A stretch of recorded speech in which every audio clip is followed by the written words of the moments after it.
Hello, everyone, and welcome back to Dragon Talk. We have an amazing... What? No, Wait, clapping? Whoa. No, wait. Where'd the that only audience happens go? at the intro. Oh. That doesn't happen for Shelly. Yay! Yeah, we're back. We made it back. And for our guest, Kody Keplinger. Yay! Welcome. How are you doing? I'm doing great. How are you all? Doing Great. fun. We're excited to talk with you. Yeah. You're an author living in New York City. I didn't think there were any writers living there.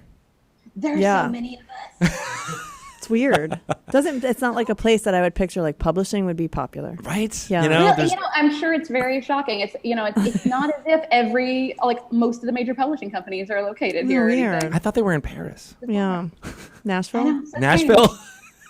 That's not what That Nashville was is known like for. the publishing capital. I don't know. I would be thrilled if publishing was in Nashville. I love Nashville. Well, is that where you're going? I'm going there next weekend. Yeah, we'll figure it all out. I'll report back and see if it actually is wonderful. The only reason I don't live in Nashville is the public transit is not good. And being visually impaired, like driving is not an option for me. If it had better public transit, it would be in my top 3 choices of places to live. Really? I love that city. Oh, Really? Yeah, it's beautiful. Well, that's a pretty resounding endorsement. Nice. I'm going to go check it out. I've never been. I am biased. I grew up in 2 hours north of Nashville in Kentucky. So grain of salt, but still. That's But awesome. still. So when did you move to New York? I was, it was 2011. I was 19. Wow. Or no, sorry, not 2011. Yeah, 2011. So I was 19, almost 20. I was in college when I went to I was in upstate New York for college. Where in upstate New York? Where? Ithaca. Oh, that's my school too. You're in Ithaca? Yes. Oh my gosh. And I was a writing minor. Were you there I was for? a writing major. See, they didn't have the major when I was there. That was it was like 400 years ago. Like they barely had paper. That's not the case. It was a I while. think it was new. I think it was only It had is. been built in the last 5 or 6 years when I went there or something Yeah. like that. Oh, that's awesome. Yet another connection. Alumni. Woo. I got accepted to Ithaca College, but I did not go. How dare you? I know, because it was way too expensive out of state for me to do Out it. of state. No, it's super expensive. I only got to go because I managed to get essentially what amounted to a full ride scholarship for the Nice. first 2 years. And then I started writing. I sold my first novel right before I left for I was Ithaca. going to say, didn't you already have published your novel by the time you went to college? Or I sold it the summer before I left for college. Oh my God. So I went to college knowing I had this book coming out. And that first 6 months at college was interesting. So I was a writing major. So I was writing multiple essays and short stories a week on top of trying to get the editing done for the book that was going to be published the following Oh my year. God. That's so crazy. I lived on Mountain Dew for the first 6 months of my college years. I still do. Yeah. Good for And he's you. fine. Well, mostly just discovered- caffeine, not necessarily the Mountain Dew. But Mountain Dew was the caffeine, king I of the discovered sort of world. coffee doesn't work for me. You're not that would putting be a enough sugar problem. in it. Clearly, I think that was the flaw. That's true. Put a You little gotta Mountain have- Dew in it. Just go straight Off the- That sounds horrifying. It really does. off the mountain gorges of Ithaca. I think you can make that happen. Yeah. Ithaca is gorgeous. It is It is gorgeous. gorgeous. I worked at the Hangar Theater as a theater carpenter for a summer in Ithaca, so I also have an affinity to that area. My closest friend that I went to college with was an intern at the Hangar Theater, so I have been there multiple times. It's a great place. This is crazy. It is crazy. Small world. Such a small world. It always baffles me. When I moved to New York, so I went to Ithaca for 2 years, and then I basically was starting to make money off of writing, and my scholarship was running out, and I essentially realized that I didn't make enough on one book deal to pay for 1 year at Ithaca. Oh. Well, that's a sad statement about college tuition and also publishing in general. Yeah. And life. And life. And I did the math. I was like, it would be cheaper for me to go live in New York City than to stay here. And I was like, that's telling. So I left after about 2 years and moved to New York. And I thought maybe I'll go back one day. We'll see. And I have been in New York for 8 years now. Yeah, 8 years. 2 months ago, it would have been my 8 years here. So I stuck around. When in all that history did you start playing Dungeons and Dragons? Only about 2 years ago. I actually looked it up on Roll20 the other day because that was where my first game was, and it was in my very, very first game of D&D. Was in February 2017. So I'm a newbie in a lot of ways. Once I dove in hard. Yeah. We've heard that a lot from folks who are joining the community in a more recent time frame, just being like, this is, oh my God, why hadn't I played this before? Yeah, well, like I always knew it existed, and I always knew I wanted to play. But it felt like something that wasn't accessible for me for several reasons. One being that I'm visually impaired, and just someone handing me the player's handbook, I'm like, well, that's not going to happen. It's a lot of very small print and a lot of pages. And then dice are very tiny. And I just thought it's not accessible for me. And then on top of that, my only exposure to D&D when I was in high school, which is when I most was kind of developing an interest, was actually not super positive. It was going to, the comic book store where people played D&D, and like, I wasn't necessarily looking to play at the time, but just like noticing that everyone at the table was a dude, and that whenever a girl walked back into the area like of the comic book store where they were, like to look for a graphic novel or something, things went quiet. And it just felt like, okay, this is not really a place for me. I knew that there were girls who played, but I didn't know any of them in person. Yeah. And things like Roll20 didn't really exist yet. But I've always been aware of its existence, in part because one of my close friends, when I was like growing up in like middle school, we loved writing fantasy stories. And for inspiration, she would go grab her dad's monster manual. Her dad had like one of the early monster manuals from like the 70s and 80s.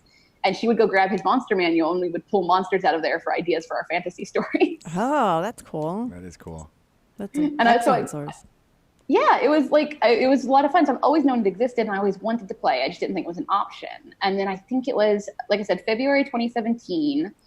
Someone I know here in New York was going to start running Lost Mines of Phandelver. Mm-hmm. And I was like, you know what? Here's my opportunity. I'm going to give it a shot. So I went to her apartment, and we actually played, even though we were in person. She ran it via Roll20.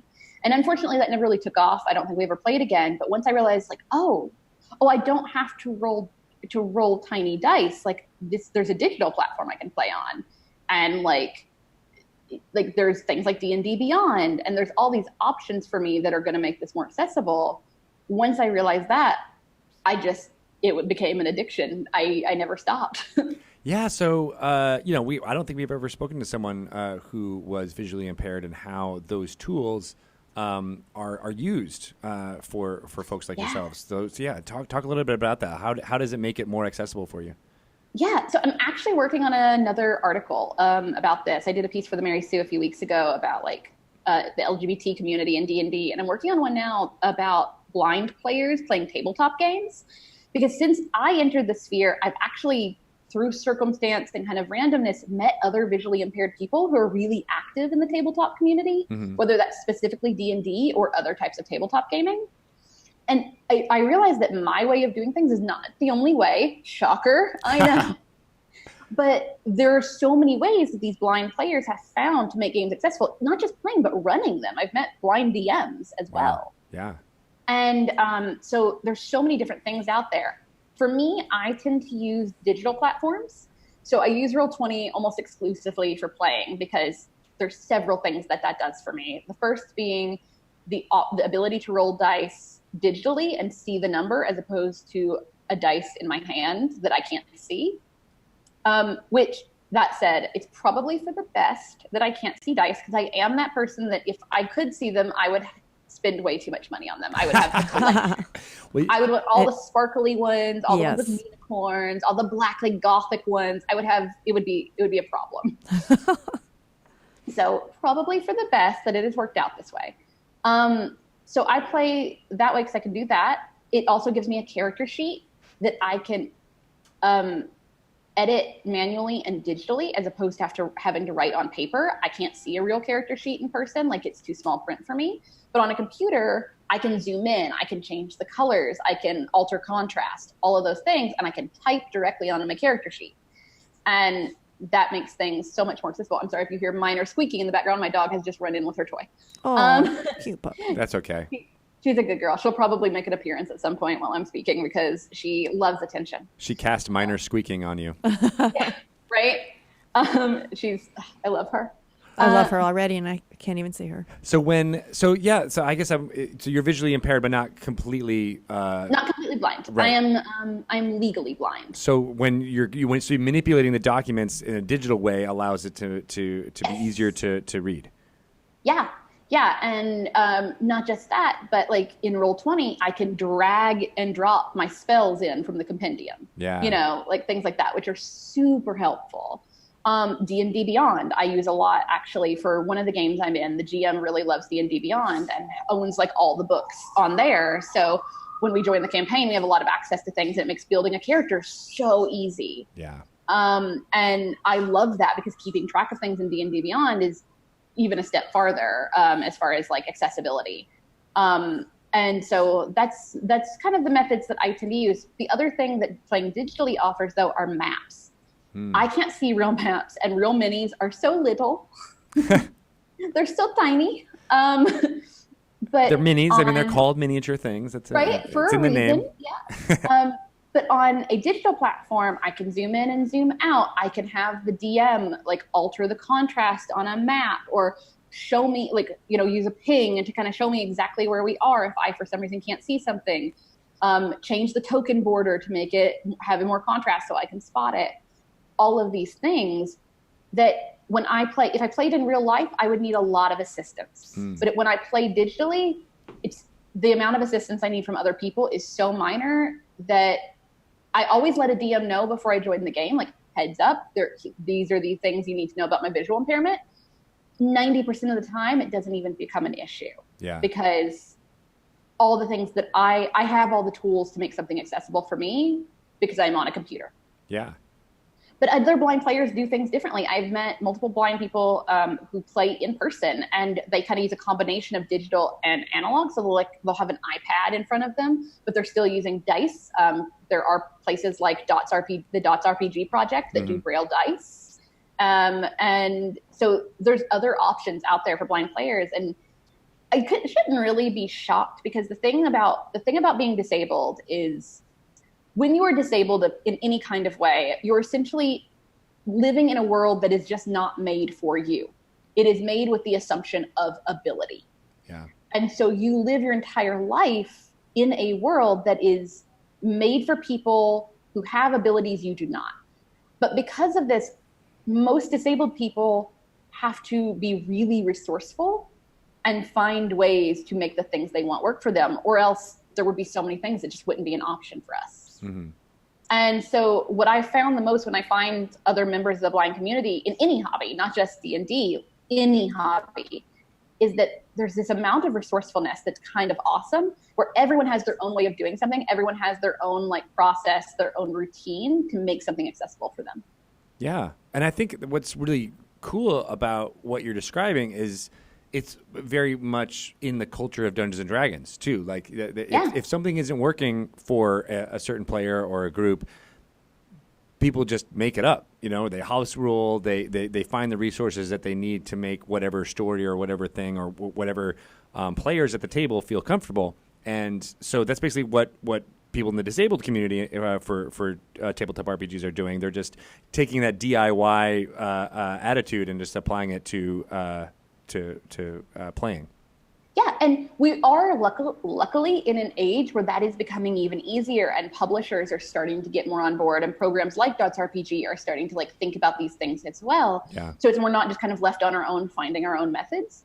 So I know that D&D Beyond has been working with Dots RPG, and I'm going to talk about this in the article I'm writing, but has been working with Dots RPG on getting their screen reader technology a little bit better, making it more accessible to people on screen readers.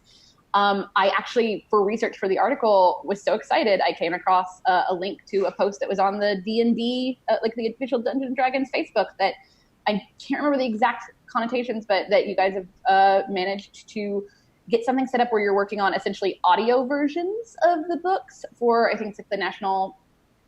the Library for the Blind. I'm forgetting all my blind people terms. Yes. Okay. I can't remember the exact name. When I was 19 and much more active in college and having to use those regularly, I would have known all the details. I'm calling it up now because I want to make sure everybody knows about it too. But yeah. Yes. I was gonna say I'm putting the exact quote from it in the piece I'm writing, but I don't have it in front of me, and I'm like, I don't want to misquote anything.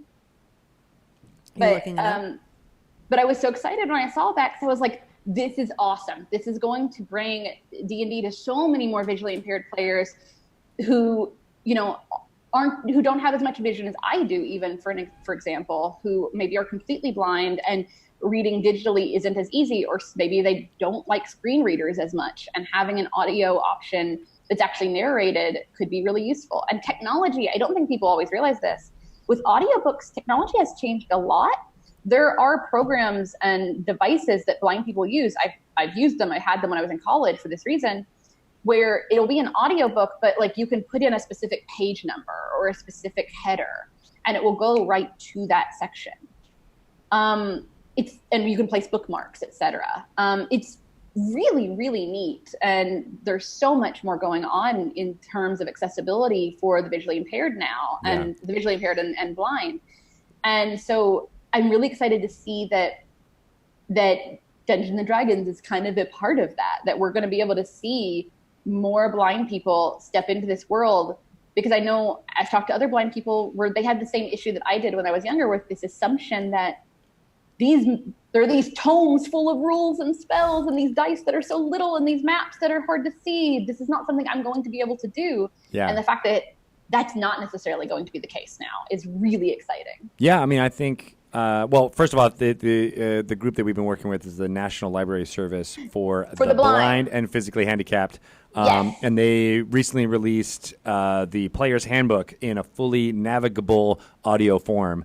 So it's different than just an audiobook where people would just be reading it. It's all bookmarked, and you can go to certain sections, and they describe charts and artwork and things within it. So it's trying to make it as accessible as possible for someone who can only hear it through audio form. Yes, and I will tell you this, as someone who used NLB, which is, when you say it out loud, I'm like, yes, NLB, that's what we always called it. As someone who used NLB a lot in college, blind students are very familiar with that technology. Right. It's using stuff that's already there. Yeah, and so that's really exciting. That it's bringing something besides textbooks, which for me, that's my most of my experience with NLB was doing my textbooks. But it's bringing a hobby to people too, and I think that's so exciting, because I think D&D offers so many things to so many communities, especially marginalized communities. It can offer so many things to them as such a great outlet, that I'm excited to see it's going to be an option for even more people now. Yes, exactly. So the Player's Handbook is out there now. It is, if you want to find out about it, it's at loc.gov/thatallmayread is the program there. And like I said, the PHP is there, but they're working on a Dungeon Master's Guide and a Monster Manual version. That's so exciting. Which will be very exciting. Yeah, I can't wait for that. Obviously, there's the PHP is complex, but adding in, Monster Manual stuff to describe what happens in the stat blocks and all that is going to be super important. And I love that they'll be able to, look up and be like, oh, let's go to the, Mind Flayer, and then get all the information about that and figure it out in that way. Hopefully, so the DMs as well as players can be able to use that resource. And, I want to go back a little bit to what you were saying, about your first experience, at the comic book store and seeing people playing and the gatekeeping that could have happened in the past. And one thing that has been a big part of what I've been trying to do since I've been here at Dungeons and Dragons is to make inroads into those marginalized communities who may have not have seen themselves or feel like they were a part of this community, to feel as welcome as possible. And we've been making great strides of that towards different communities, and the disabled community is one that I think we've been not as front and forward about it, but now is a great time to start to add more resources to allow people to be about it. And that's one of the reasons why last fall I played a character on a live stream that we did here that was blind. And I spoke to a D&D player. He goes by Blind Temple on Twitter. Just to make sure, I want to portray this as someone who is blind, but that's not necessarily the defining characteristic of this character, and see that people who are disabled can be heroes and have these amazing stories, just like any other type of character that could be out there. Yeah, and it's always tricky. I will be honest, I have yet to play a blind character in D&D. Yeah. I actually have a character I want to play, though. In one of the characters I've been building in my head for a future campaign, I desperately want to play a blind Battlemaster Artificer. Ooh, neat. Who uses the Iron Defender as essentially a robot guide dog. Oh my god. That'd be cute. And uses like a quarterstaff as her weapon, but it also is essentially her cane. Yeah. Like Yes. I have yet to play a blind character for a few reasons, but like when I start, that's the one I want to play. But one reason I haven't is also that I'm always very wary of, I think some dungeon masters are really good at handling those sort of things and others aren't. So I had suggested when I very first got into D&D, I was going to join a campaign. It ended up not working out in the long run, but I was going to join a campaign. And I remember mentioning to the DM, I'm thinking of playing a blind character. Specifically, it was going to be a sorcerer.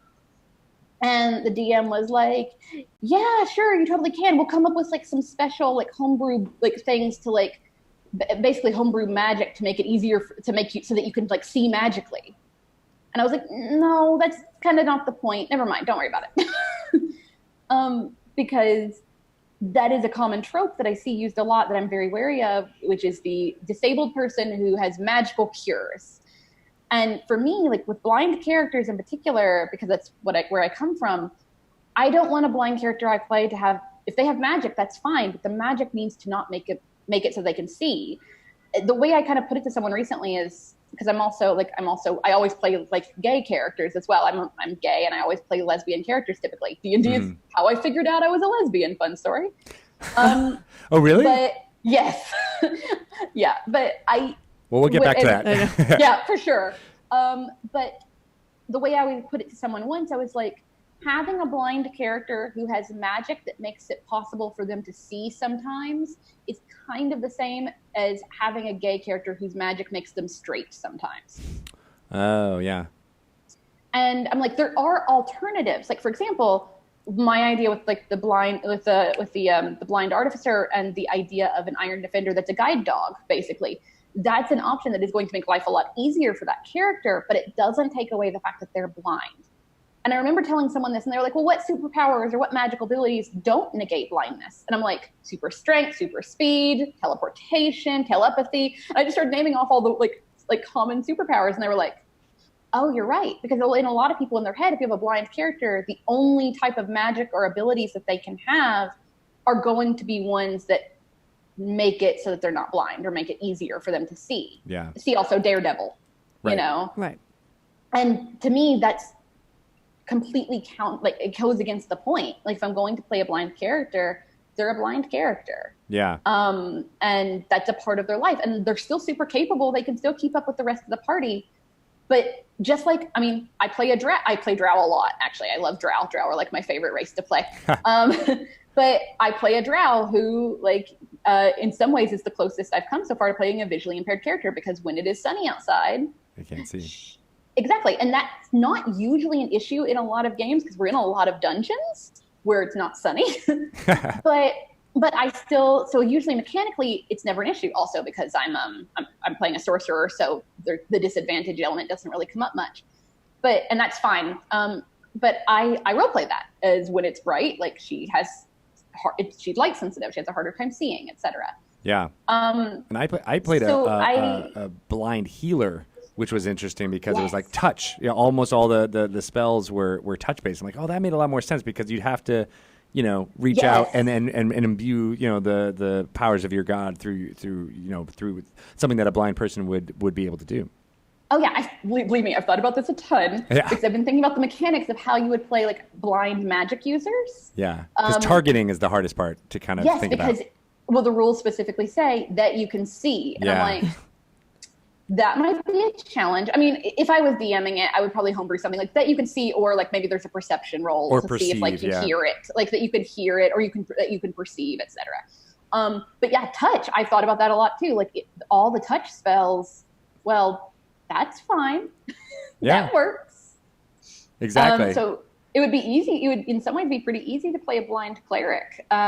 Which cleric is I love playing clerics. play so many. It's a little bit of a problem. I literally, when I join a new game, I have to be like, don't let me play a cleric again. Let me go outside the box a little bit here. That's funny. We were just talking to someone who has the opposite feeling about clerics. They're like, I never want to be a cleric. I don't want anyone to depend on me. I will challenge that argument, because the thing is, with 5e, clerics can be anything. Yeah. They don't just have to be a healer. You could build a cleric who never preps healing spells. I mean, I wouldn't advise it, but you can. Like, my first cleric ever, which is how I fell in love with it, was a light cleric. And when I realized I could be a cleric who, like, threw fireballs and only healed occasionally, I was like, oh, I'm down for this. Yeah, that would be a good one. That'd be fun. And my current sorcerer is going into a couple levels of Tempest cleric, because I couldn't resist. Even when I built a sorcerer, I ended up going cleric. But I love clerics because of the versatility. They have the same spell list, but you can prep you can have two clerics in a party who prep such dramatically different spell lists. Yeah, they're very versatile for sure. And I love that. It's so fun. What do you think about spells like detect magic or detect good and evil as a visually impaired cleric? Ooh. Okay, so I would reflavor them slightly, because I think as it's worded, detect magic, you can see like an aura around it. Yeah. I would just reflavor it till you hear a buzzing in the direction of the magic. That's cool. Oh, I like that. Yeah, and like then I think they're awesome. Detect magic is super useful, and I think that like if it's like you hear it more like a buzzing, you can hear the magical energy coming off of it as you cast that spell. Yeah. I think that completely works just the same. So your DM is sighted? Yes, I'm in multiple games because I have a problem. But all of my DMs are sighted. Have you ever played with a DM who is visually impaired? No, but I really want to. Yeah, I feel like you would be an excellent dungeon master, because you're already thinking about all of these ways in which you can accommodate people with different disabilities.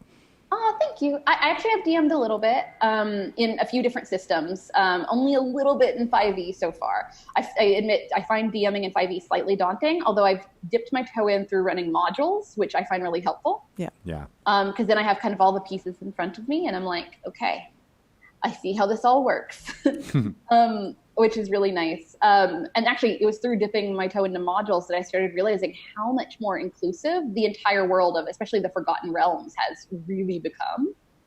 And I was like, oh, this is exciting. Like, I'm just like sitting here reading through Dungeon of the Mad Mage, and I'm like, oh, hey, this character's a lesbian. It just like casually mentioned she has a wife. That's nice. Yeah. And that's all. Jeremy Crawford has done a great job of inserting. And as we've talked about here on this podcast, like he makes sure that he doesn't give like extra detail to those characters, because he's like, oh, I would love to, create various backstories for all of the gay characters that are in our books, but he likes that they're just like, oh yeah, this is a couple and they're together, and that makes sense. And it's there and it's clear, and I also love it when like there's a character I think in Dragon Heist, like a shopkeeper who's non-binary, and Fala. And it specifically says in the module, if players misgender them, the character, they remind them that it's they. And I was like, I love this. Yeah, like, doesn't get mad, doesn't get angry, but just like politely will be like, hey, here it is. Yeah, and like as someone who, like I said, is queer and largely figured that out through playing Dungeons and Dragons, that was super exciting for me to realize that it's not just me creating my like little gay characters and putting them into the world, or my friends who create their queer characters and putting them into the world, but like the world that we're diving into, because oftentimes I am playing in Forgotten Realms, the world we're diving into,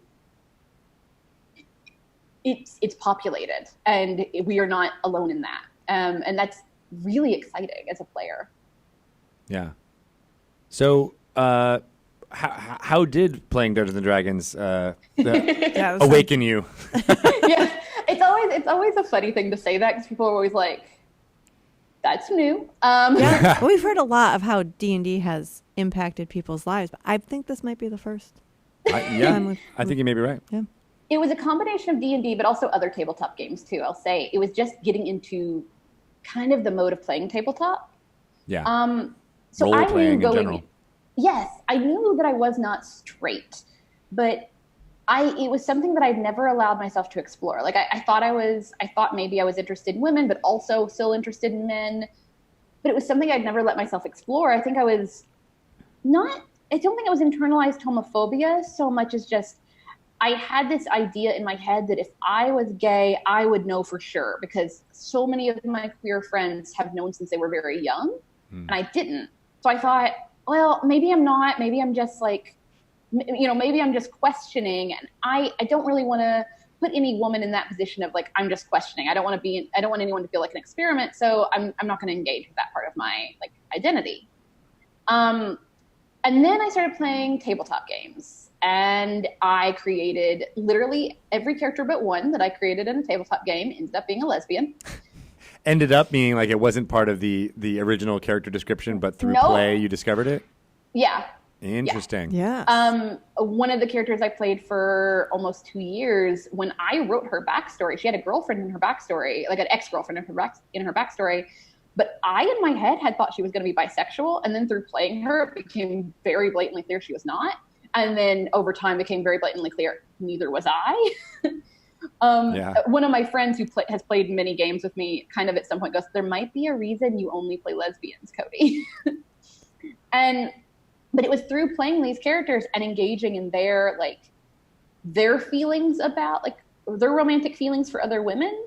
That same character that I mentioned that I played for 2 years ended up getting married to a woman. And it was through playing her and several other queer characters that I began to realize all of these feelings that this character is feeling relate more to me than I thought they would. And I am so emotionally invested in their relationships in ways that I don't think I would be if they were partnered with a male character. And it just kind of, all the pieces sort of started falling together, and it essentially, D&D kind of ended up giving me an outlet to subconsciously explore a part of my identity that I had been too afraid to explore in real life. And then, cool. And now that's very, very different. Now I'm very much out and very much, I'm very happy to claim, call myself gay, and did Pride this year. And it was, it's been kind of, when I say D&D changed my life, it's very true. If I had not come into tabletop games, I don't know how much of this I would have figured out about myself. And I think that's also one reason I end up hyper attaching to some of my characters, is because I'm like, and you helped me figure out this about my identity, and you helped me figure out this about my identity. They're all like little pieces of you. Like they really are. Well, and it's so different too from being a novelist, because when I write my characters, I plan out their arcs. I know everything that's going to happen to them when I'm writing a book. But in D&D, it's a collaborative experience. So I don't necessarily know what's happening to them from week to week, which gives me a very different experience of exploring my identity through them. It's much more subconscious, versus when I write, I'm like, I know exactly what I'm trying to explore here. Yeah. So was that hard for you then to like kind of give up some of that storytelling control with playing D&D, or does it feel freeing and easier? It's both. It is a little nerve-wracking because there is a level of trust that I think has to be had at a table. Yeah. Between the players, between the player and the player and the DM, because you are taking this character that, if it's different, I guess it's a one shot. It's like, I've just put my stats together. Here you go. But if it's like a campaign, you take this character that you put a lot of time into. Oftentimes I find my character's backstory expands as I play and as I get to know them.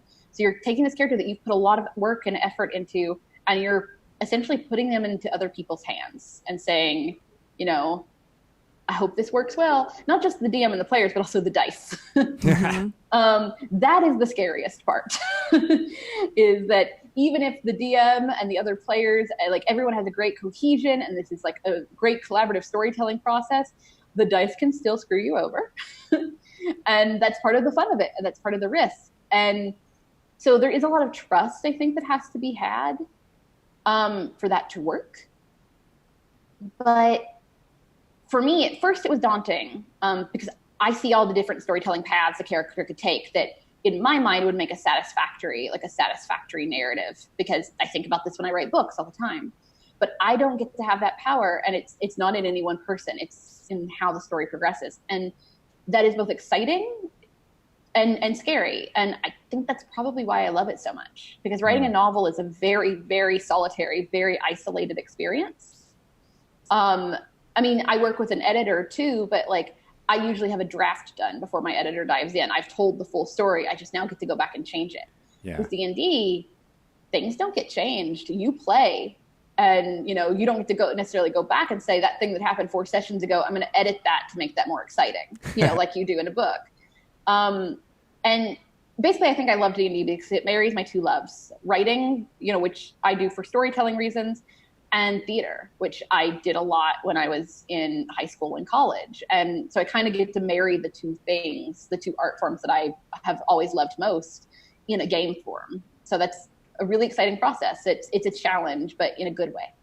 For sure. Yeah. So when you're, you know, going to talk more about your writing, like when you're developing a story or a thing like that, do you ever use sessions in D&D or things like that in order to inspire you or create, you know, try out a story arc a little? Yeah, or a character a or something like that in your stories? I do occasionally, but not necessarily in that exact format. I sometimes will think, if I'm ever thinking about a story I want to write, for the most part, most of my fiction is realistic fiction, so it tends to be modern setting. Oh, okay. But that said, down the road, I would love to write fantasy, but I'm very picky about fantasy. I like really, really rich, really, really built up worlds. Mm-hmm. And so when I'm thinking about, if I ever write a fantasy and I want to, you know, I want to test out a magic system, or I want to figure out the different countries and how they interact with each other, I sometimes will think about, okay, that seems daunting if I'm thinking about it in terms of a novel, but why don't I think about it in smaller steps? Why don't I think about it in terms of a D&D campaign? Yeah.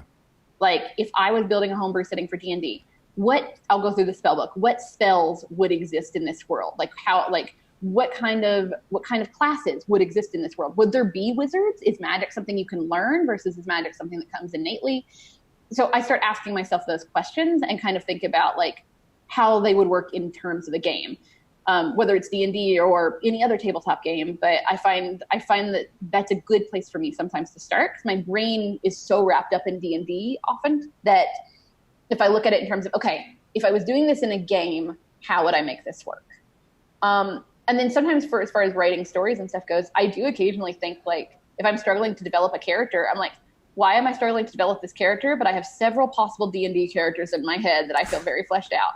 You know, so sometimes I'll take a character that I planned on using for like a D&D game or something, and I'll like strip out the magic elements and just stick with their personality. And I'm like, all right, I have a character. This is the character I'm attached to already in my head, so I can do that. That's interesting. Like I'm thinking, as you're talking about that, I'm picturing like going through like D&D Beyond character builder or something, and actually trying to make like a modern day character from a novel, like by not like stripping out all the magic stuff, but like there's so many backgrounds and flaws and traits and all that stuff that you could the actually flaws and create. trait system is awesome. Yeah. I love that.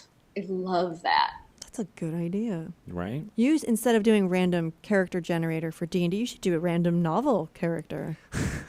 That's right. And we never have to come up with any characters again. We can just hit that random button and then be like, all right, we're going to play with it. And that's who you write about now. I do love random character generator so much, though, because sometimes the results are so wonky. Yeah. And I'm like, you know, I don't know that I would want to play this character for anything but a one-shot, but I would play them in a one-shot. Yep. I would love to play this wizard or this wizard with a negative intelligence modifier. Right? They're so fun. You never know. They're totally broken and not good, but they're so fun to play. Shot, sure. Yeah. Yeah. This wizard who by the end of the one shot is like, so I'm thinking that I'm in the wrong line of work. I've got negative amounts of spells that I can throw at you. Yes. Yes. I love it so much, because it's always a good way to amuse myself. If I'm like not doing anything for an afternoon, I'm like, I'm going to go see what D&D Beyond gives me as a random character.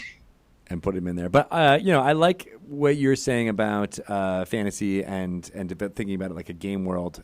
You know, I think I was like you when I wanted to write fantasy stories. I was spoiled by Tolkien and being like, oh, I mean, you have to have a language, multiple languages written and created before you can start writing your fantasy novel and have, you know, a Silmarillion worth of you know, lore and backstory written before you even write your real novels and all that stuff. Yeah, which is so daunting. And it's so daunting. I grew up on Tolkien, and then like in recent years, like my favorite like fantasy setting is the Dragon Age setting that BioWare did. Yeah. And I like, Love those and I'm games. like, it's so, their games are so good and they're so rich and the world is so great. And I'm like, and the characters are still great as well. Also a setting that's very queer friendly, which I think is probably one reason I got very attached to that at the time as well. Cassandra. Cassandra should have been at least bi. I'm so mad about it. Oh, she is in my headcanon. She should be. Your headcanon. Yeah. Literally every female character I've ever played has hit on Cassandra. Yeah. And it didn't work out, but I've always tried. Yeah. Dungeon mastering has helped me with, because I used to be that kind of dungeon master too, where I'm like, I need to have my homebrew world have know everything about it. But then, in speaking to folks here like Chris Perkins, whatever, it's like, all you really need to do is create what you need for that session, and then move on to the next thing. And if your characters go to a new area, you can flesh out that area when they get to it. And that idea really was like, oh, you mean you don't have to have tomes of stuff written ahead of time. You can just build out what's necessary for the story. And approaching novel writing like that, at least in a fantasy kind of world building way, became a little bit more fascinating. Yeah, I think I would have trouble doing that in novel writing so much, but I think what might work for me when I get down the road and I'm ready to sit down and write, a full-on fantasy novel is to play out, like to build the setting kind of like that, like more session by session. And then once I finish a campaign, I'm like, I have developed a world. Right. And I've toyed with that to some degree. I've run one game in kind of a setting that I had created. That's unfortunately the game's currently on hiatus, but I've run one game in like a setting I created that I'm kind of hoping to eventually write something set in that universe one day. But it's awesome for me to watch other dungeon masters who do create homebrew settings and see how they do it and watch their process. I think Matt Mercer is a great example of this. I love Critical Role. And I've gotten so engaged in the world that he's kind of built using a lot of D&D lore, but also his own lore. And it's really fun to kind of watch that play out and watch how the characters kind of progress the lore themselves as well. Yeah, it is fascinating. And for those of you out there who are ready to create stuff, you don't need all the backstory. I mean, obviously backstory is great and can inform decisions and things like that. But when it becomes a limiting factor, that's where, it loses me. Yeah, I think sometimes it's easy to let yourself get overwhelmed. Yeah. And then I've also seen GMs do this thing that I also really love, which is I just started in a Ghosts of Saltmarsh game a couple days ago. Nice. And I was talking to the GM beforehand. I'm like, what setting are you using? Are you using Greyhawk? Are you using Forgotten Realms? And he was like, has influences of both, but it's mostly a homebrew setting. And he was like, the way I like to do this is I have a lot of lore for it, and I will share some of that with you. But I also like for the players to get to add to the lore. So once you tell me about like where your character grew up and like the customs and the traditions that she grew up in, that is going to become part of the lore. That's neat. That's a good DM. I like that. Like, yeah. And he was like, if I run future campaigns, I will have, that this clan of sea elves do X, and I was like, oh, that's really helpful for me as a player too, because then I'm not too overwhelmed with all this lore that I have to catch up on. I'm able to add to it and feel very invested in the world because I've contributed to the world. So I think that was a really cool idea on his part, and I'm really excited to see how that goes. Like I said, I've only just joined it, but I love nautical settings, so I'm so stoked to actually get to play through Ghosts of Saltmarsh. Perfect for you. Do you have a nautical themed pashmina Afghan you can wear when you're doing your session? Sadly, no. No, alas. But I am super stoked because almost every character I play either has a water or lightning theme, and I was like, here's my nautical setting to get to do this. I'm doing a Beastmaster Ranger, and the DM has helped me create a seal as my animal companion. That's perfect. I know. I really love this DM. I'm clapping. Like a seal. Like a seal. Like a seal. I'm very excited for that. Although I will say, when we played the one session, he was like, he mentioned the seal, and he's like, I'm not doing seal noises. So all the party just starts going, arf, arf, arf, arf. Once you say that, that opens the door to the seal noises. Yes, one player has volunteered to be the permanent seal noise person, and I'm like, that's fine by me. I enjoy that. This is a good party. So you're a teacher as well. You teach writing? Yes. Do you I ever employ or think about employing like tenets of like good dungeon mastering into your classes for storytelling? Oh, I'm sure my students get sick of me referencing D&D. I reference it so much. It's a great tool for writers. It is. It's such a good tool for writers. And I have one student who every time I reference it just grins with delight because like she played D&D when she was younger and her kids have started playing 5e. Oh. And so every time I bring it up, she just grins like from ear to ear. Meanwhile, the rest of the class is like, we don't understand what you're talking about. But I'm like, okay, let me explain because it's important. I talk about D&D when I'm talking about character development because one thing that I find writers do a lot is we've kind of created our own version of a character sheet minus the stats. Like a lot of writers essentially sit down with like a list of questions to fill out about your character, which essentially serves the same way a character sheet does. And so sometimes I will use the character sheet like from D&D as like an example of kind of ways to get started with building out your character if you're struggling, building out your main character if you're struggling. I was like, you don't have to do the stats, although you can if you want to. That might be really interesting. But I was like, you don't have to do the stats, but like look at some of these other things, like the idea of backgrounds, like the ideas of flaws and traits and bonds and ideals. Like these are good places to start, and you can expand from there. So I reference D&D in that regard. I reference it in almost every way I can. Like I said, so it's D&D and Star Wars. I think at this point my students are like, yes, we get it. So especially my recurring students who've had me for multiple classes, they're like, Kody loves D&D, Star Wars, and the movie Spirited Away. Those are the three things she's going to reference in this class. Sounds like the greatest writing class ever. Exactly. Right? I think that makes me a good teacher. I think so too. So where do you get your inspiration then for your novels? Because you've written quite a few novels. How many is it now? Oh, okay, hold on. Sorry. I started writing started publishing like a decade ago. So I am at the point when I have to stop and do math. That's a lot. That's a lot of math. 7 books, and my 8th will be out next spring. So is it mostly young adult that you write for?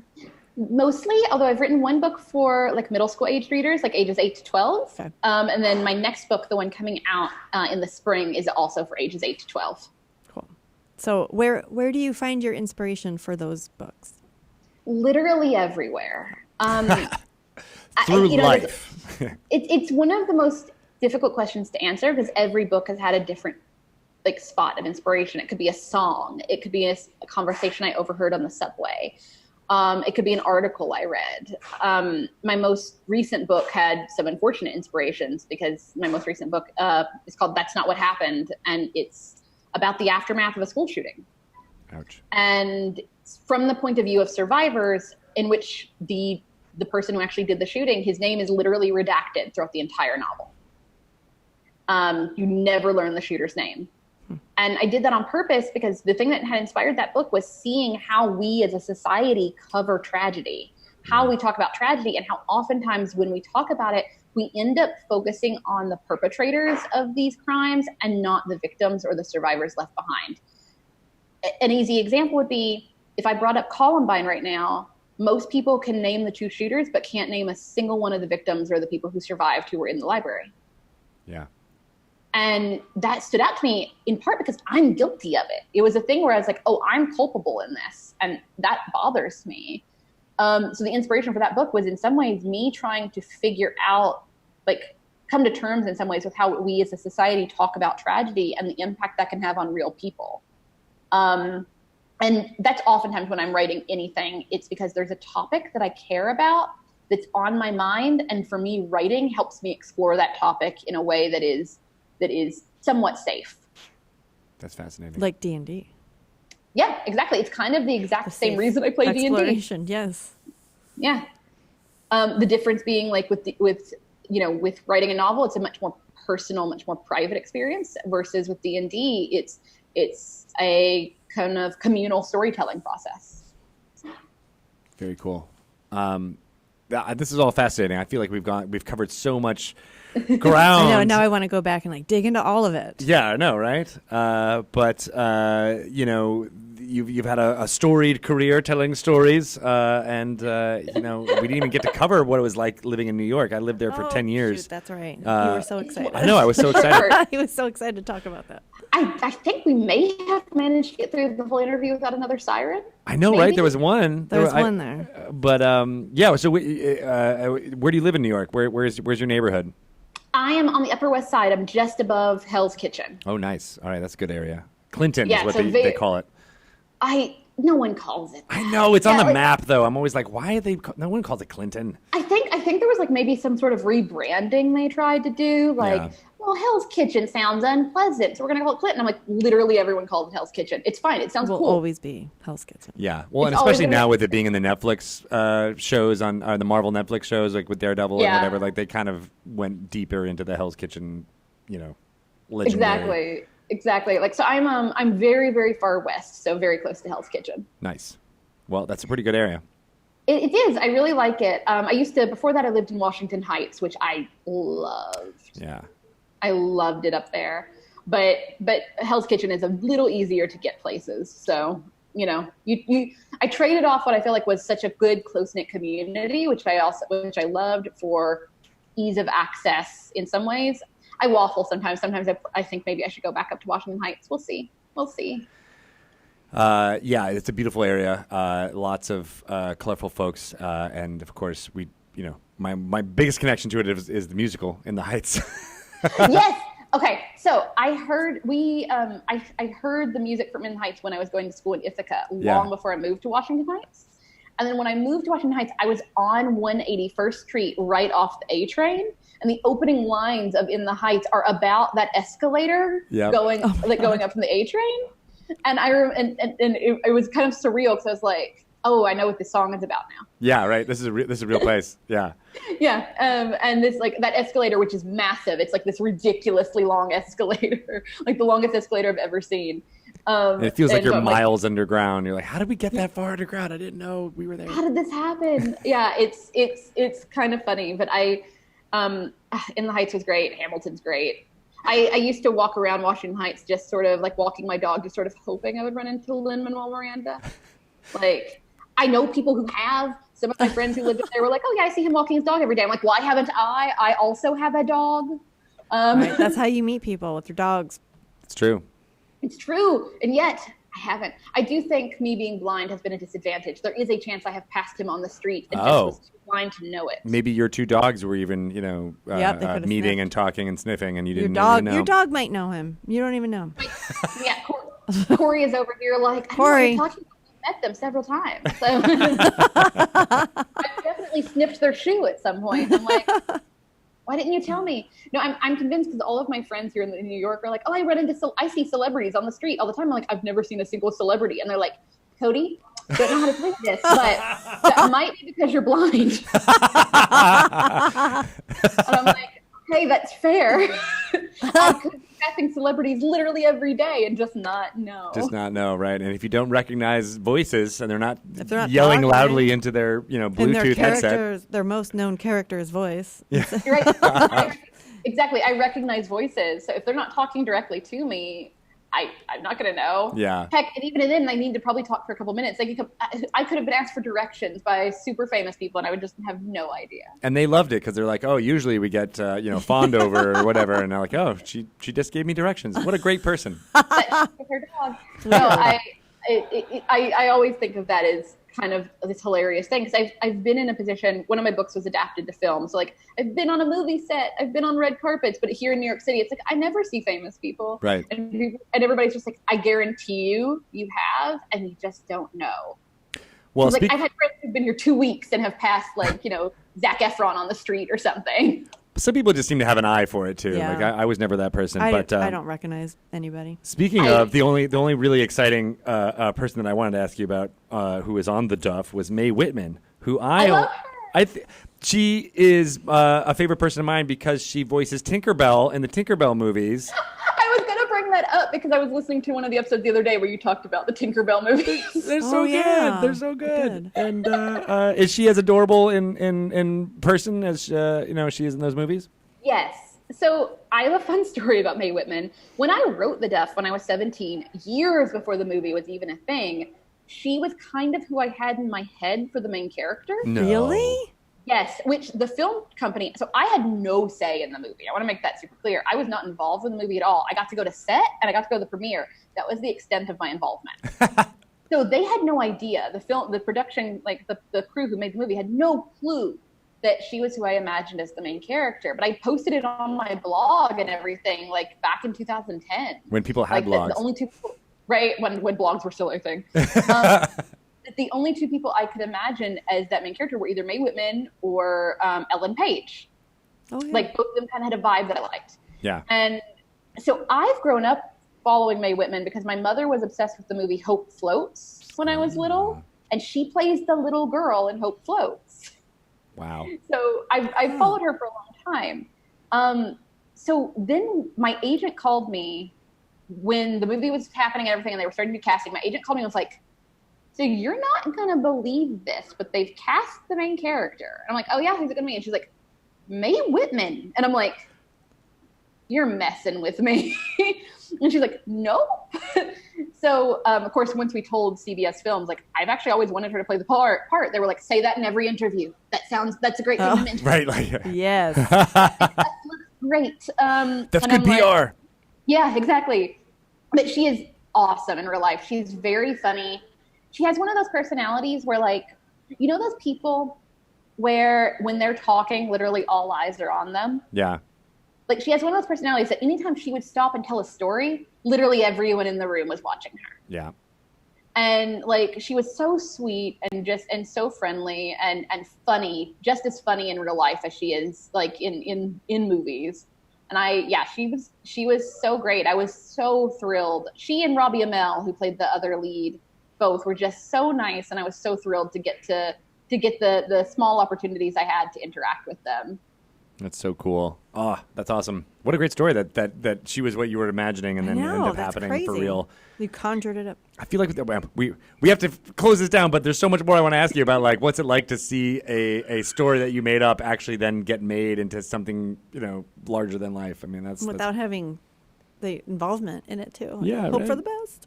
Yeah, very much. They nailed the casting, so fingers crossed.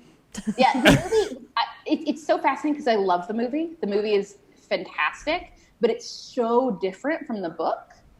So it's kind of one of those interesting things where it's like people ask me all the time about it, and I'm like, the best way I can tell you what to do about the movie is treat it as really, really high quality AU fan fiction, like alternate universe fan fiction. I'm like, because if you're going in expecting it to be the book made over, you're going to be disappointed. But if you go into it saying this is going to be kind of an alternative version of this story in a different medium, you're going to love it. Like, the movie is so fun. And I found most of my fans have had exactly that experience. They were like, I was really worried because it looked so different, and it was different, but it ended up being a really good movie. It's a lot of fun. I'm like, good. That is the best way to approach, honestly, any book to film adaptation, because I'm very much in the camp of the book is almost always better.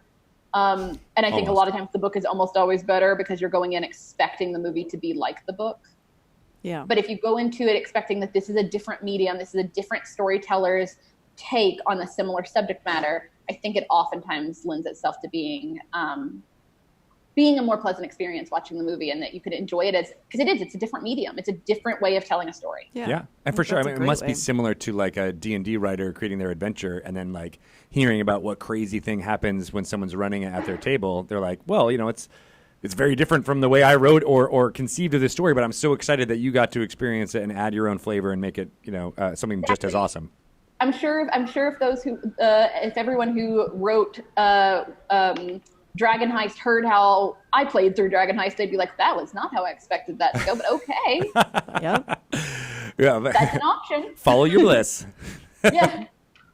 So, it's an interesting process. And it was a learning experience for sure. Well, awesome. Well, we will definitely pick your brain on more of these things when you come back, Kody. It was really great talking to you. Thank you so much for having me. This was wonderful. Yeah, our pleasure. If people want to find out all about your work and what you're doing, what's the best way they can do that?